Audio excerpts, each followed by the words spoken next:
Tago-taguan. Kung sino mapili ng robot na kung sino ang mahanap, ayun na ang babaril. Naintindihan nyo ba? Wala, nakakatakot. Makabaril ako. Baka mahanap ko. Tatago na lang ako sa bahay namin. Paano ka makakalabas? Nakalak yung pintuan dyan. Oo nga pala. Kaya galingan mo lang. Oo nga pala. May ginawa kong butas. Oo, dyan tayo dadaan. Okay. Deal. Okay. Ayan na yung robot ko nga. Okay, lalagay ko muna dito.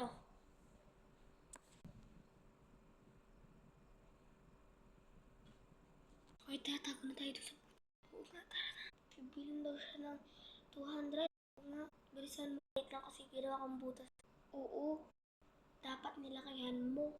Oo nga. Ayan na, tara na. Let's go. Ako muna.